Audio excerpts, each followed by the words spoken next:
Run, river, run, run through the hills. Run, river, run to the sea.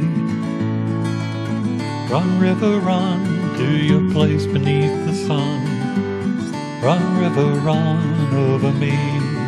Hi, this is Jan Lewis. Welcome to be my guest. Today we have from Westboro, we have an author, and her name is Andrea Burdick, and she has written quite a book. It's called She Found Herself in Heaven. Welcome, Andrea. Thank you. You know, I think I read about you in one of the newspapers. Maybe Tatnock always sends me bulletins. Right. And I went down and I said, that book looks fantastic. I thought, I got to get in touch with her. I'm not sure if I had to get in touch with the events planner to ask her if she would, to get in touch with you. Did she do that? And then she gave you my email? I know. No, I think you emailed Directly. me first. Maybe Yeah. I found your link online. Yeah. That type of. This book is pretty amazing for those of us, many of us who wonders what happens after you pass away. I've had lots of thoughts about it, but I'm not so sure. She found herself in heaven. Did you design this? Yeah,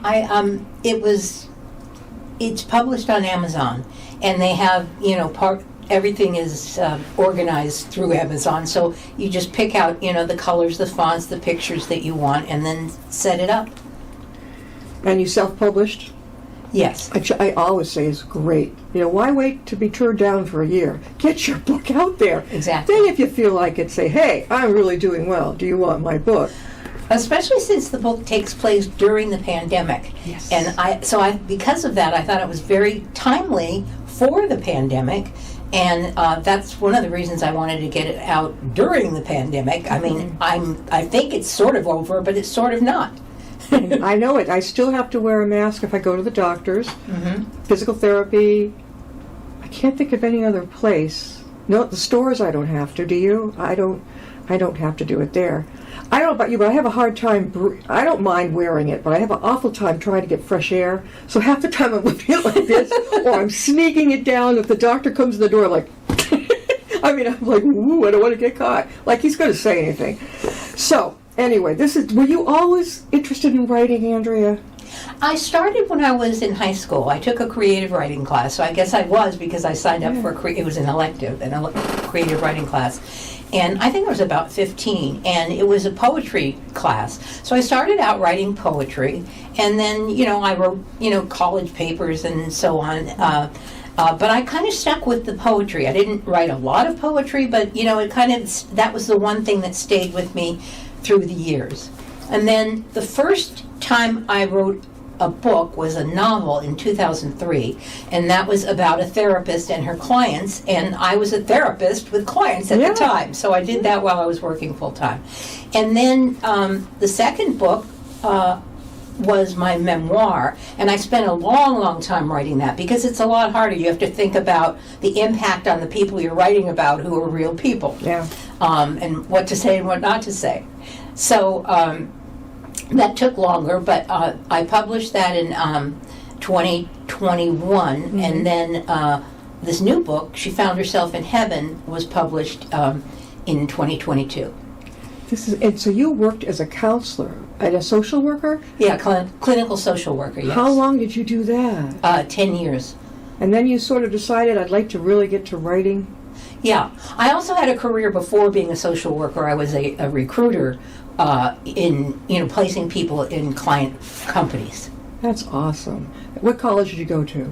I met my husband at UC Berkeley, and that's the college I went to, undergraduate, and then I got my master's degree in social work at Boston College. We had moved here by then. Andrea and I were kidding about both of us have a husband who's way ahead of us techie stuff with the computer and everything. And it's nice to meet a kindred spirit because, I don't know, I guess I missed the boat on that one. Was it Techie 101? I'll bet this. Did you do well in math in school, high school? Absolutely not. Yeah, I have told this before, but my parents had to get a tutor for me when I was a sophomore in high school. They got a senior up the street. I really admired her. I will put it this way, I passed, and I got to my junior year. But I think in the school I was in, it was pretty strict. If you didn't, I was scared to death. If you don't pass this one, you won't get to continue with your class. oh, God forbid, pride. Boy, I learned it, I made it through, and that's... Did you get a tutor also? I went to a friend in the class. I went to the teacher for help. I got a tutor, and the teacher at the end of the year said, Andrea, you have straight A's, and what you've earned in geometry is a D. Yeah. And she said, if I don't pass you in geometry, you're not going to get into the University of California. Oh. And she said, I can't do that in good conscience. You're a straight A student, except for this. She said, I don't know what else you could have done. I mean, it was like I just couldn't get it. I couldn't either. Did they sick you with algebra and trig?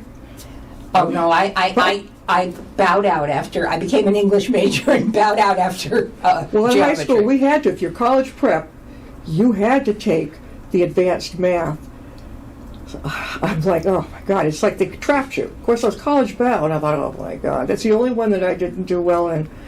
It was scary. My sophomore year was not a good year. It was upsetting. I thought, oh my God. Now, anyway, back to the most important person in this room, Andrea Burdick. She found herself in heaven. I love the way that you have done the chapters in the front, and it tells you she goes from heaven to earth, and I've scoured this in the beginning. When she was a 19-year-old college student at the University of California, Berkeley, 1969. I was in a near-miss, almost car accident. What happened? What happened was it was raining.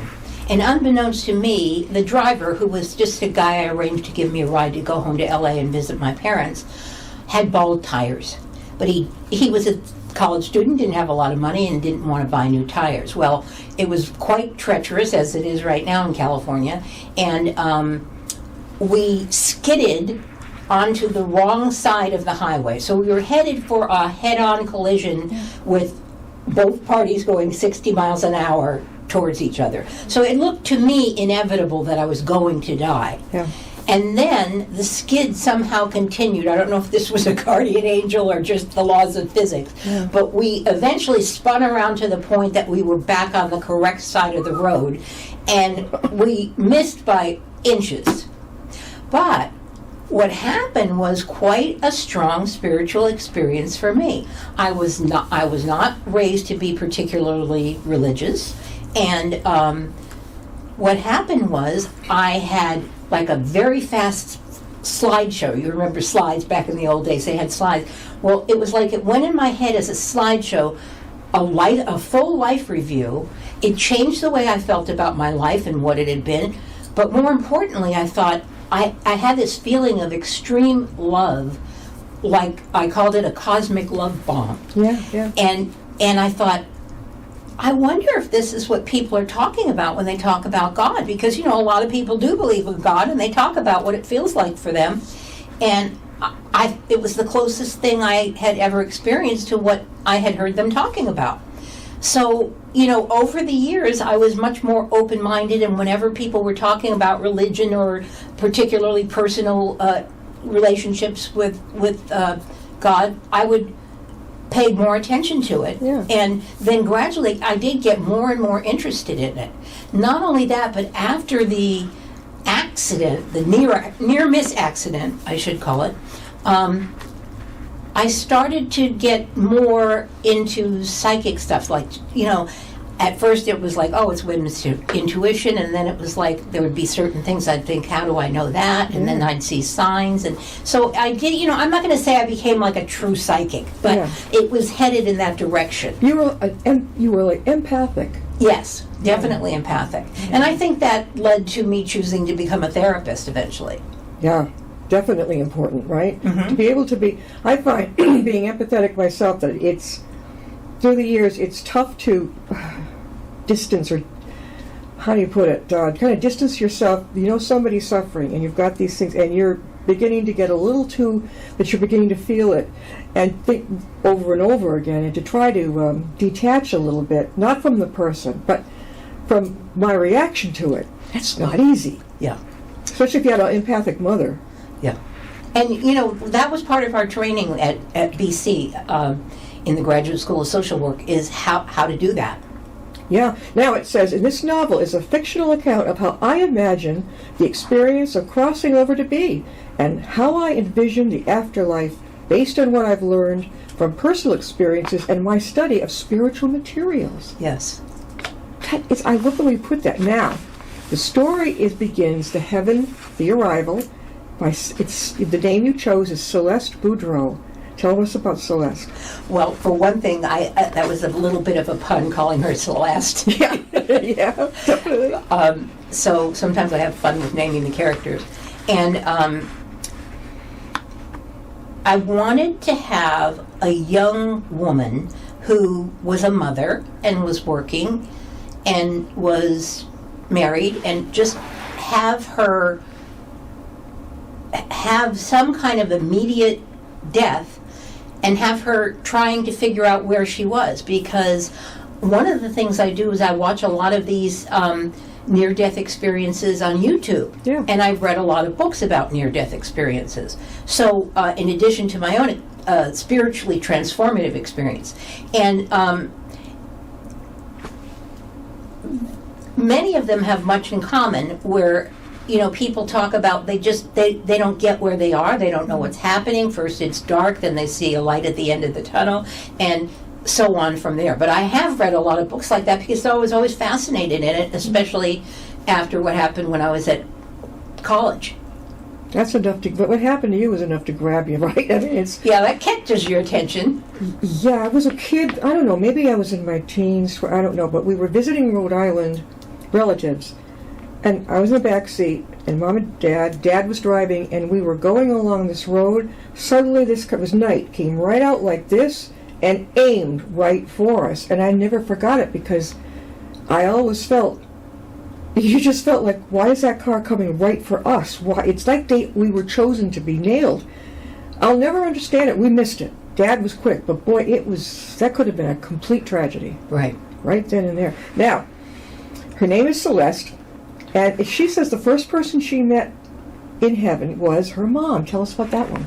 Well, her mom had passed away only a year before, and so she thinks she's in a dream, because people do dream about, loved ones who have died.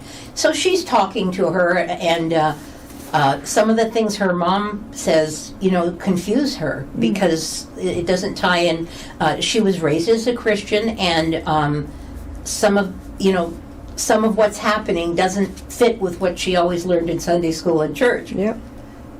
Okay, so that was her mom. And she had a good relationship with her mom. Yeah, you said you used the word telepathic almost. I experienced that. Were you like that with your own mom? No, but all of the sources I've said have said that on the other side, everyone in spirit communicates telepathically. Okay. No, they don't have to yak. They can just... Right. They can think about it. Right. I'm wondering, I've always wondered, Andrea, if when we pass away, if so many people say our spirit leaves, or our soul, if that's true, are we watching our own funeral? Yes, in fact, there's an episode in the book where Celeste is watching her own funeral, along with her spirit guide who comes with her and brings her back for that. Was it her grandfather or her father who also came to see her quickly? Her mother went off, and then one of them... Her grandmother is also in spirit. So when she gets to the other side, she's there with both her mother and her grandmother. Her father's still alive. Yeah. He does attend the funeral, though. Gosh. We're talking with Andrea Burdick, and she wrote this terrific book called She Found Herself in Heaven. Andrea, how can they get a hold of your book? It's available on Amazon. It can be ordered in any bookstore, but it's also available on Amazon.com. And I have an author page there, too. So if you just put, Amazon.com and then enter Andrea Burdick, right, you'll get to the right spot. Now, will there be one downstairs in the Upton Library in the dedicated authors exhibit? Sure. Great. That's another great way to get the word out, and for people to think, oh, this looks good. I saw that on television. Yeah. That's another great way. Now, okay, that was chapter 1. She has 29 chapters, and like I said, it's fantastic. It's heaven, and now the second one was Earth, the Boudreau family home. Tell us about that one. Well, that is when she goes to see how her kids are doing, because naturally she has 4-year-old twins, identical twins, and the first thing she's thinking of is, I can't be dead. I have little kids to raise. I mean, that's the first thing any mother would think. And so she goes to kind of check up on what's going on, and her spirit guide tells her, they can't see us, but you can look at them and check in on them anytime you want. Yeah. And I was just thinking, if they communicate telepathically in heaven, or if we visit their graves, what do you think, Andrea? Do we just have to think about what we want to say to them, or they expect us to vocalize it and then they pick it up? I think it would work either way. You think so? Mm-hmm. Yeah, amazing. So then she goes back to heaven, and it's called adjustments. Yes. What's that like? Yeah, the biggest adjustment is, she finds out that some of the Christian doctrine is more an invention of the church in order to keep people in touch with the church, as opposed to what actually happens. And I also read an interesting book, which was the autobiography of Jesus Christ, and obviously, I have no way of knowing if it's genuine. It was channeled by somebody. But he expresses that a lot of things were changed that he didn't like changed. He didn't feel that what's in there is mainly true, but they left out a lot of stuff. So, who knows? I read the book, and it was very interesting. Yeah, she says that when she's there, she's seeing people just outside kind of walking around. Right, exactly. Are those the ones that don't have any family come to them, or what? Are they lost? Well, no, I think, once you meet with your family, you don't have to stay with them all the time. And in fact, there's one of the chapters is about how one of the people that she meets in her soul group, where people discuss their past lives with other people, and kind of like a support group after going through a life review, had a mother who expected and wanted her to stay with her for eternity. And as you can imagine, we all love our parents, but don't necessarily want to return to living with them for eternity. Oh, yeah. Ooh, yeah. Yeah. It makes sense. Once you've been a grown-up, you'd kind of like to stay a grown-up. Although I was like a bad penny. I would go out for a couple of years, got bored of college, coming home. So I came home. And then my father made it very clear, you are going to do something. You're going to have a career, whatever. You got a choice, beauty school or business school. What is it going to... I knew what he wanted. All right, business school, fine. I did that, but he was a tough nut to crack. He would come home from work while I was living with him. You check those ads? I'm like, whoa. I felt pushed like you can believe. He taught me how to cold canvas for a job, because he was a sales rep. It's just find the company. That was his back, before. People don't do that now, but you could go to a company, a huge company, say, I'd like to talk with the personnel director. I'll never forget it. Yeah, it was. That's how I got many jobs, but I don't think they do that nowadays.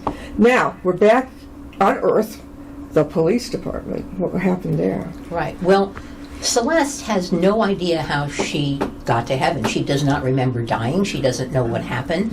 She was playing miniature golf with her family, and next thing she knows, she can't figure out where she is.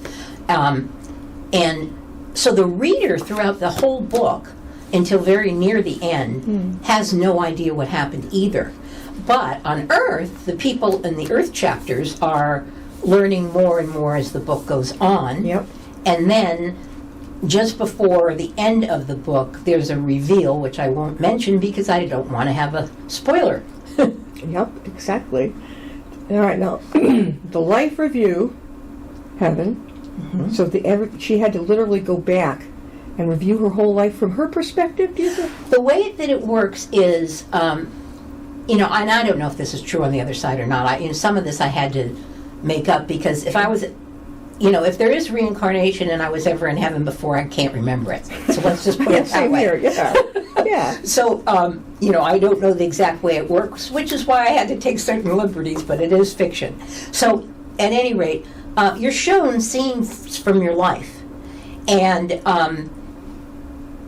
afterward, rather than being judged by, the judgment of God, and then some decision of whether you go to heaven or hell. There isn't any hell per se, according to the references I've gone to. But what happens is you feel everything you did that was hurtful from the viewpoint of the other person.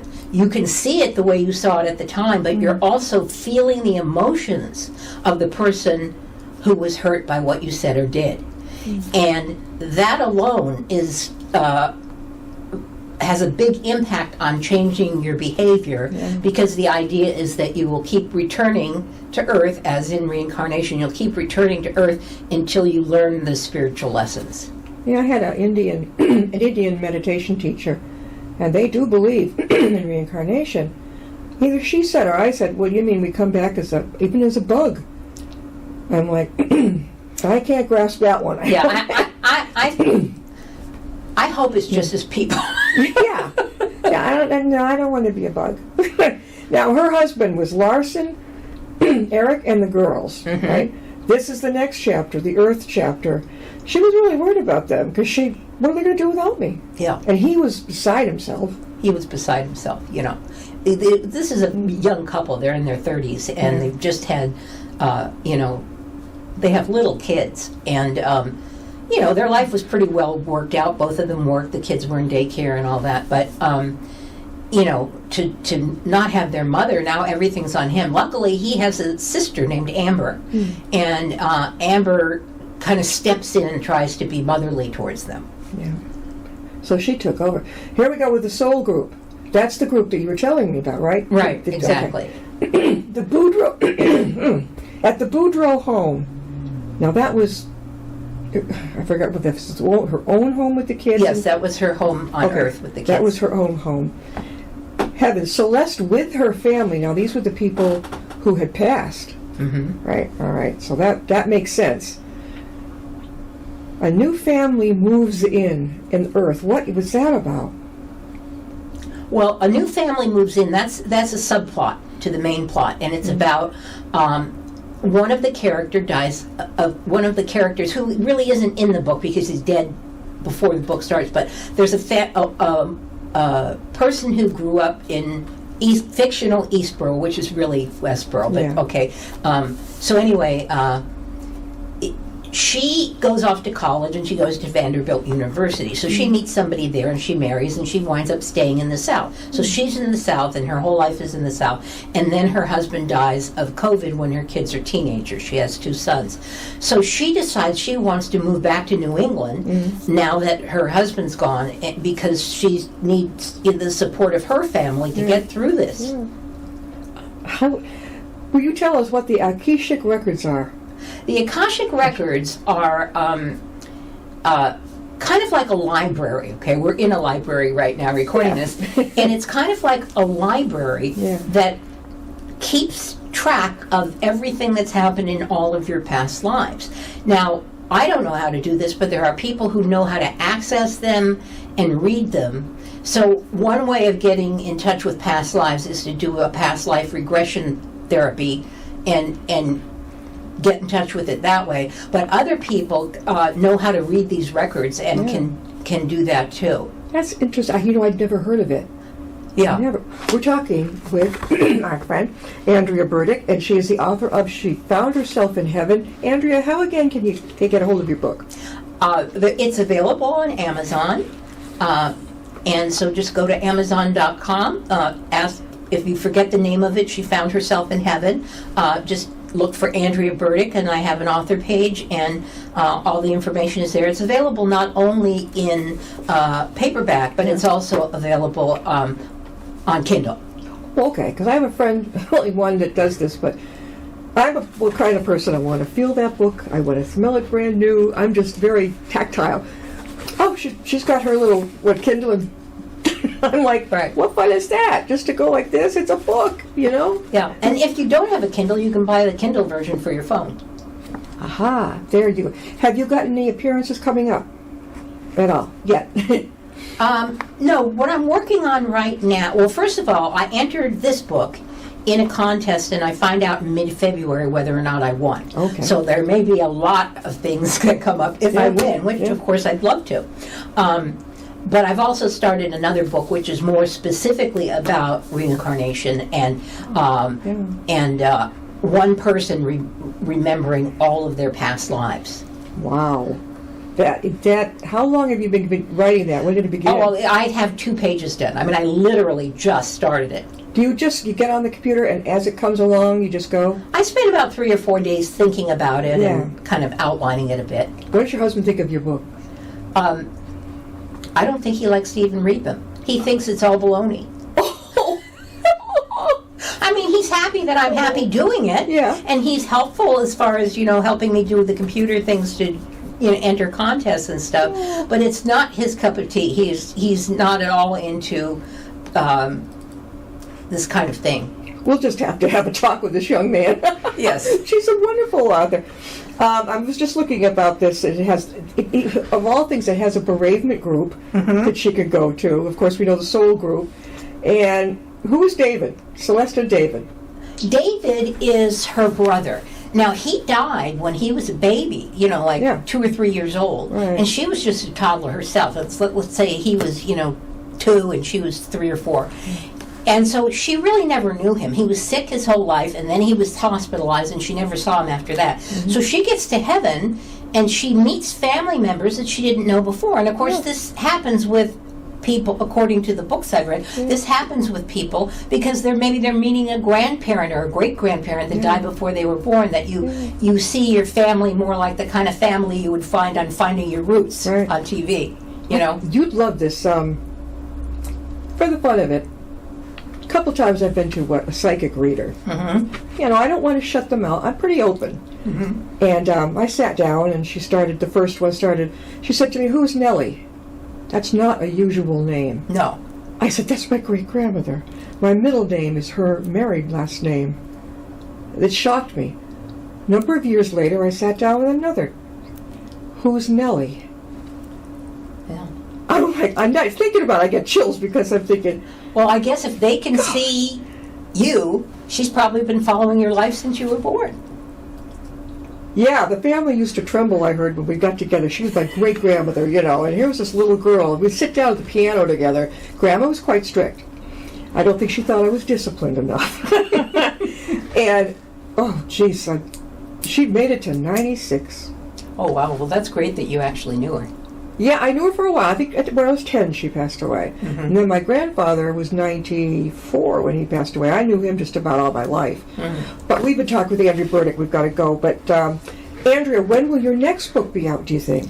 I don't know. I just started it. It usually takes at least a year to write it. Yeah. And, but my next book is going to be about more about past lives, and we'll see what happens and where it goes. There's going to be a lot of people who are going to be interested in this. Believe me, she found herself in heaven, Andrea Burdick, and there's a lovely picture of her on the back. Were you at Cape Cod in this with your beach hat?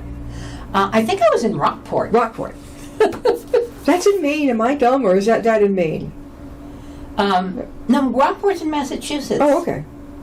This sounds like a Maine name to me. I was born in Portland, so it's a beautiful picture. Oh, thank you for being with us. And we're going to have her on again. Well, thank you for having us. This, she found herself in heaven. Us, me, and the characters. Yes.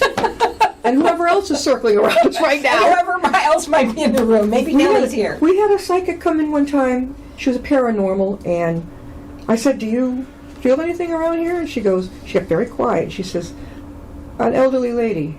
I said, "It used to be a church in the 1800s. Maybe it was the children's room." Anyway, here we go. The two of us could talk forever. Thank you, Andrea, for being with us. Oh, thank you very much for inviting me. I appreciate it. And we'll see you next time on Being My Guest.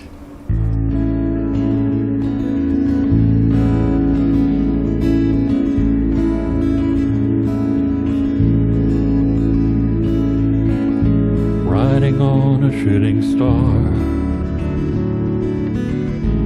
heading out toward a dream. Tomorrow's even closer than it seems.